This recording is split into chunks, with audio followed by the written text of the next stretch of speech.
उपचुनाव में अपना दल और भारतीय जनता पार्टी और निषाद पार्टी गठबंधन के प्रत्याशी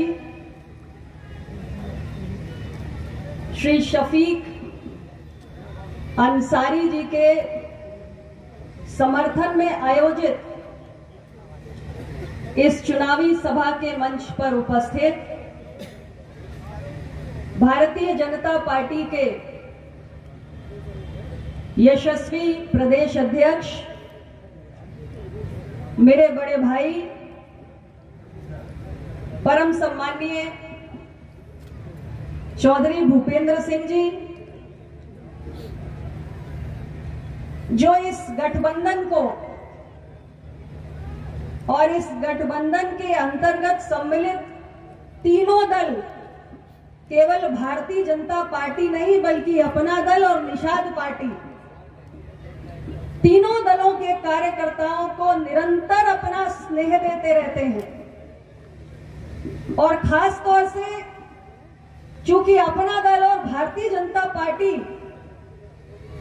अब कई चुनाव से लगातार एक दूसरे के सहयोगी बनकर काम कर रहे हैं और उत्तर प्रदेश की चुनावी राजनीति में एक नया इतिहास गढ़ने का काम कर रहे हैं। हमारे उस गठबंधन को निरंतर अपना सहयोग और निरंतर अपना मार्गदर्शन प्रदान करते रहते हैं, ऐसे मेरे बड़े भाई चौधरी भूपेंद्र सिंह जी का मैं बहुत बहुत आभार व्यक्त करना चाहती हूं कि आज वो हम सब के बीच में आए हैं, तीनों दलों के कार्यकर्ताओं का मनोबल बढ़ाने के लिए। और यहां हमारे प्रत्याशी के जितने चाहने वाले आए हुए हैं, उन सब का भी उत्साहवर्धन करने के लिए, इसलिए मैं अपना दल की अध्यक्ष के नाते उनका बहुत बहुत आभार व्यक्त करना चाहती हूं। इस मंच पर उपस्थित उत्तर प्रदेश सरकार के मंत्री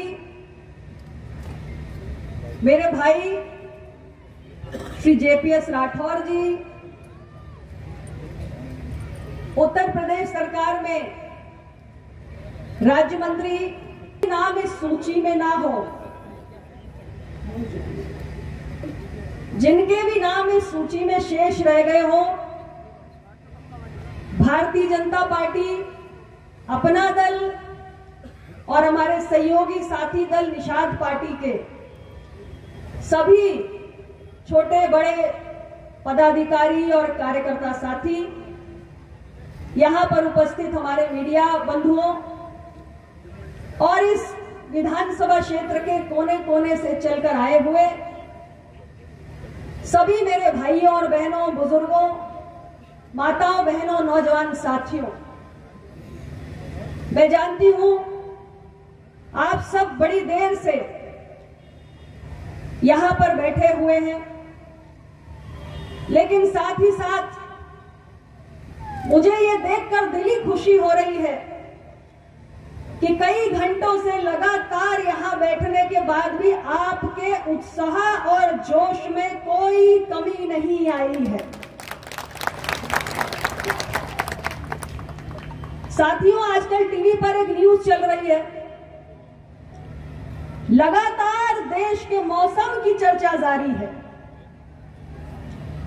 कि भाई मई का महीना है, गर्मी तो प्रचंड हो जानी चाहिए, लेकिन न जाने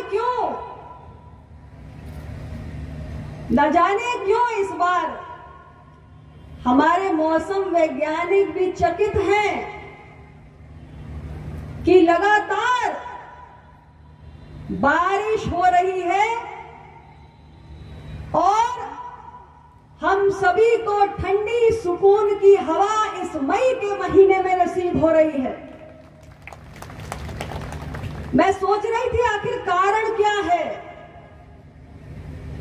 असल में कारण तो स्वार में छिपा हुआ है।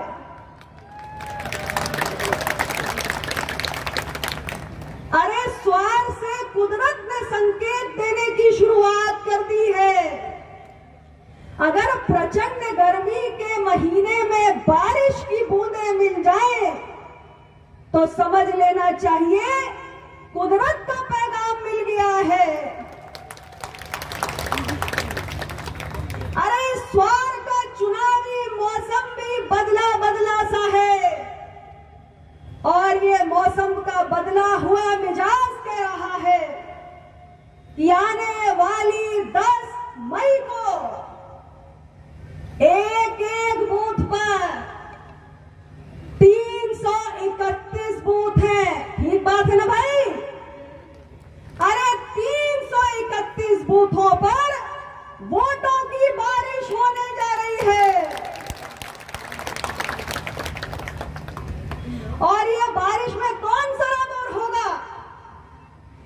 अरे भाई, बारिश होने से पहले बादल गरजते हैं, बिजली चमकती है और यहां पर क्या देख रही हूं मैं कि शफीक अहमद अंसारी के लिए स्वर में उनके चाहने वालों के उत्साह के बादल गरज रहे हैं। क्या तालियों की गड़गड़ाहट में बादलों की गरज सुनाई पड़ रही है और आपके जज्बातों की, आपकी उम्मीदों की बिजली चमक रही है और इसलिए 10 मई को जब कप प्लेट का बटन दबेगा तो वोटों की बारिश शफीक अंसारी को, जो अपना दल के प्रत्याशी है, यहाँ पे अपना दल भाजपा निषाद पार्टी गठबंधन के प्रत्याशी है, वो इस वोटों की बारिश में भीगने जा रहे हैं।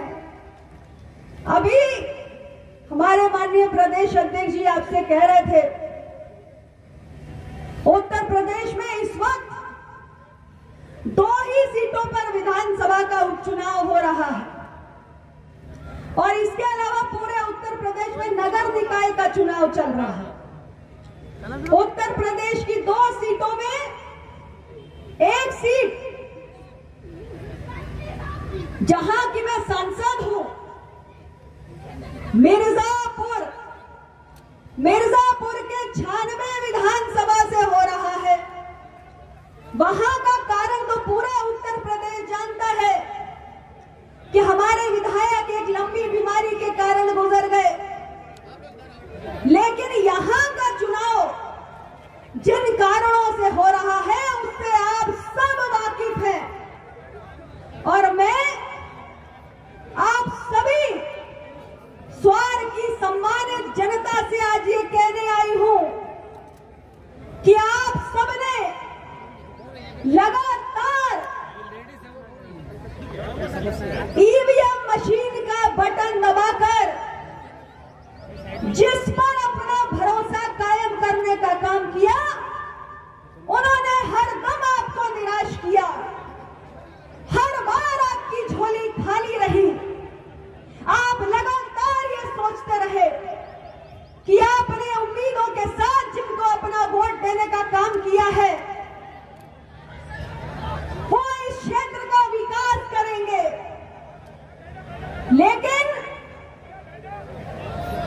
आप सभी से मैं ये कहना चाहती हूं कि बार बार आप लोगों ने जिसको वोट देने का काम किया उन्होंने आपकी सुध नहीं ली, आपको बार बार निराश किया और ये क्षेत्र जो आज उत्तर प्रदेश की सरकार में माननीय मुख्यमंत्री योगी आदित्यनाथ जी के नेतृत्व में विकास का एक नया अध्याय लिख सकता था, आज वो उससे पिछड़ गया है।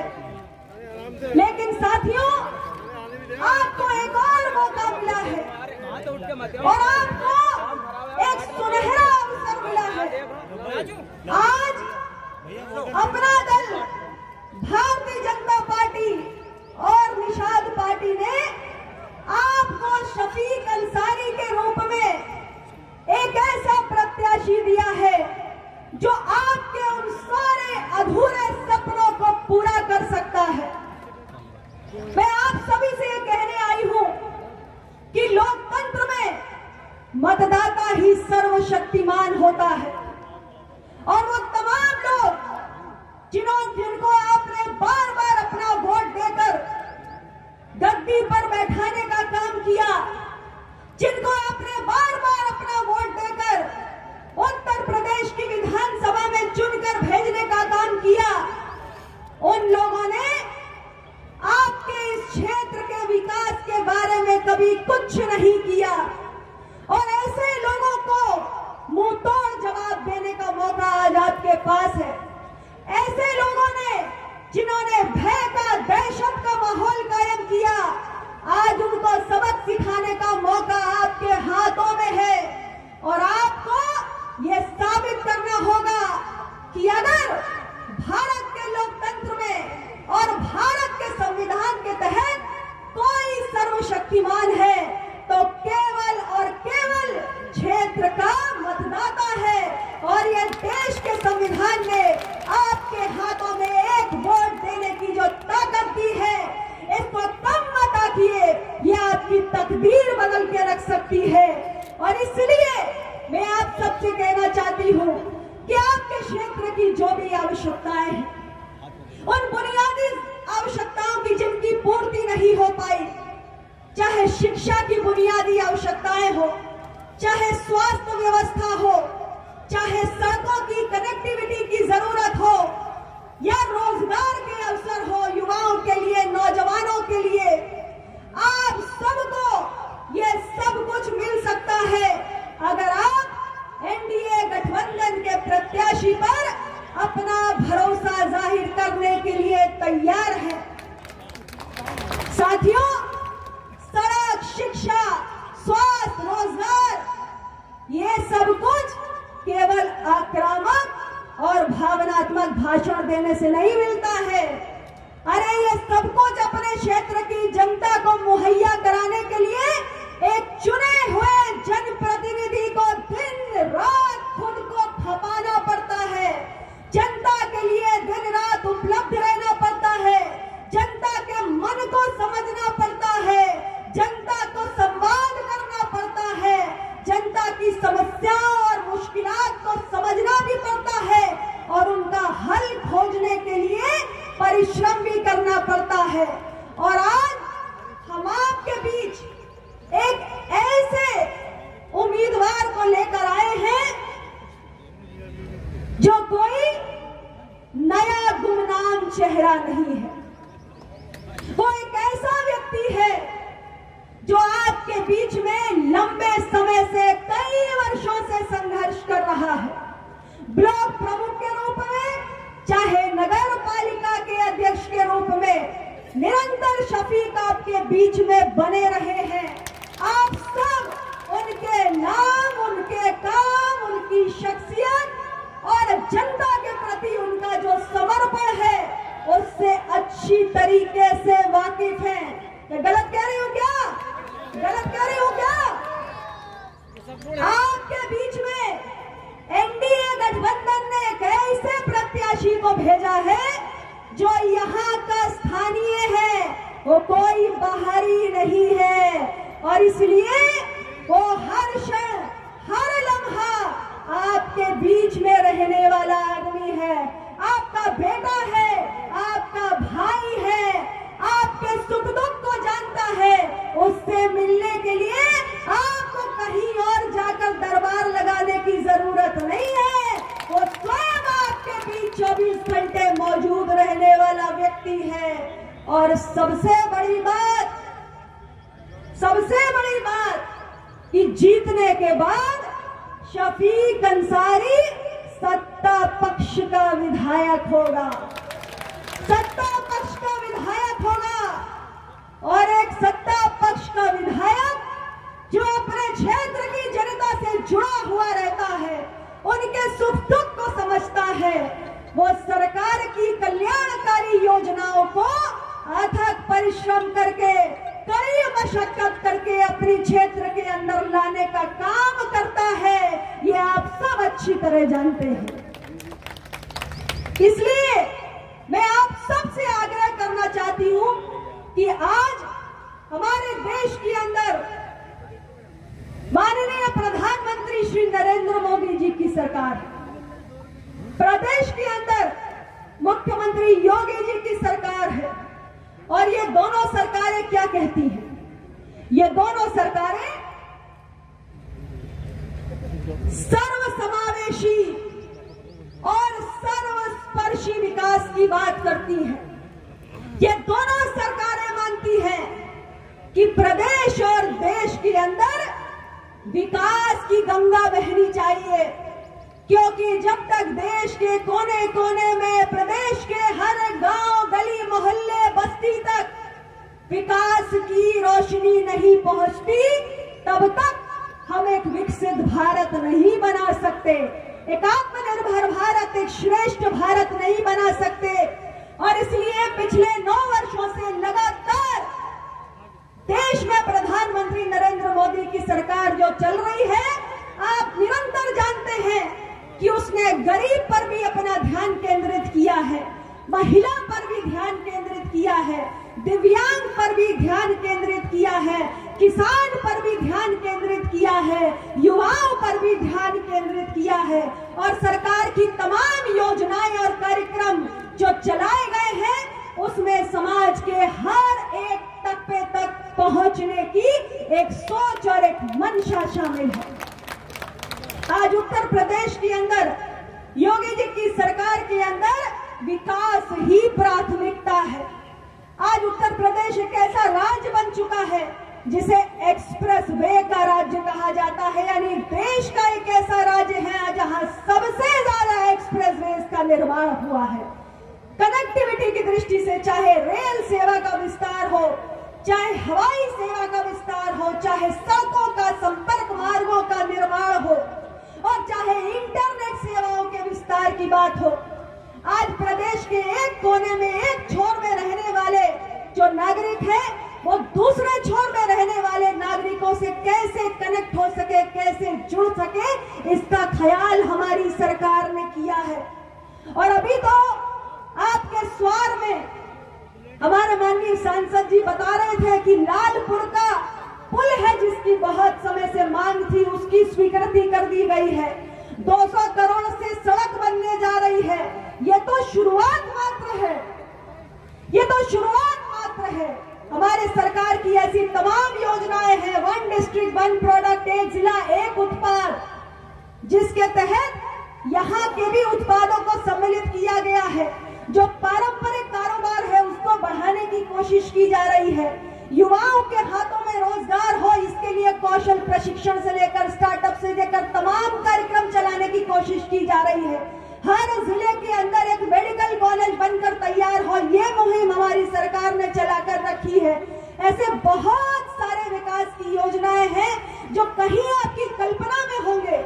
आप सोचते होंगे कि हमारा कोई ऐसा जनप्रतिनिधि हो जो इन योजनाओं को इस क्षेत्र तक लेकर आए और यहाँ के लोगों का भी उद्धार हो, यहाँ के लोग भी खुशहाली का उजाला देख सकें। तो मैं आपको भारत सरकार की मंत्री और अपना दल की अध्यक्ष होने के नाते आश्वस्त करना चाहती हूँ कि हमारा अपना मंत्रालय भी आज एक्सपोर्ट को, निर्यात को बढ़ाने की दिशा में काम कर रहा है। और उत्तर प्रदेश की सरकार ने एक्सपोर्ट का एक बहुत बड़ा लक्ष्य रखा है और हर जिले के अंदर हम ऐसे उत्पादों को चिन्हित कर रहे हैं जिनके अंदर एक्सपोर्ट का पोटेंशियल हो, निर्यात करने की उनकी एक क्षमता हो, और उसे बढ़ाकर उसमें वैल्यू एडिशन करके हम जो स्थानीय उत्पाद है, क्योंकि हम लोकल गोज ग्लोबल की बात करते हैं, यानी स्थानीय उत्पाद जिनमें एक्सपोर्ट का पोटेंशियल है, उसे दुनिया के बाजारों में बेचने का मौका हमारे प्रदेश की जनता को मिले, आप लोगों को मिले। इसके लिए हम तमाम मुक्त व्यापार समझौतों को भी लगातार साइन कर रहे हैं। आज धीरे धीरे करके देश में हमारा सामान्य किसान, आम आदमी भी निर्यातक बनता जा रहा है।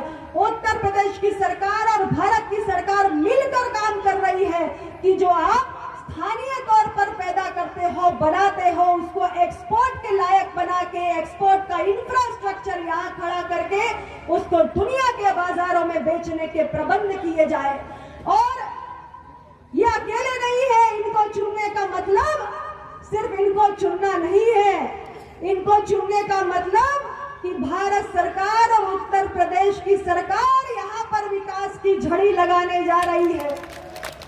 हमारे भारतीय जनता जनता पार्टी के प्रदेश अध्यक्ष जी भी आपको विश्वास दिलाने के लिए आपके बीच में आए, और हमारे उत्तर प्रदेश सरकार के इतने कद्दावर मंत्री यहाँ पर बैठे हुए हैं, हमारे माननीय सांसद जी बैठे हुए हैं, विधायकगण बैठे हुए हैं।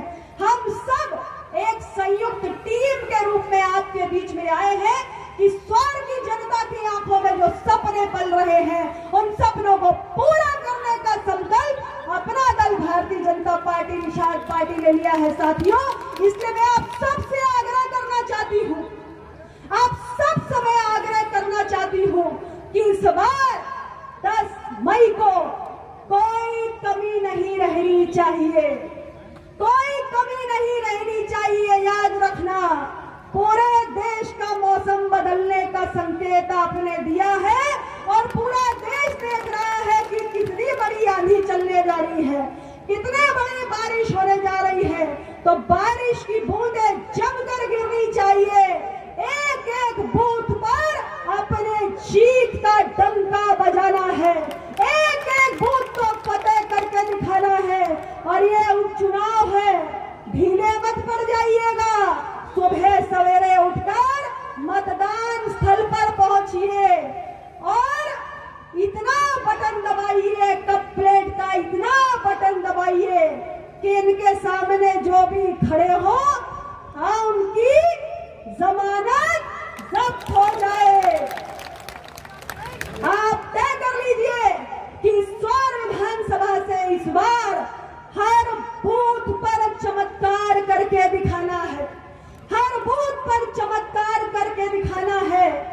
एनडीए गठबंधन की जय जयकार करके दिखाना है और नए भारत के, नए उत्तर प्रदेश का नया स्वर बनाना है। इन्हीं शब्दों के साथ पुनः आप सबको मैं हृदय से आभार व्यक्त करती हूँ। आप सब यहाँ पर इतनी बड़ी संख्या में आए, आपने हम सब कार्यकर्ताओं का, हमारे प्रत्याशी का मनोबल बढ़ाया और अब 13 मई को जब वोटों की गिनती शुरू हो तो समाजवादी पार्टी का सुपड़ा साफ होना चाहिए और अपना दल की जीत का परचम लहराना चाहिए। इन्हीं शब्दों के साथ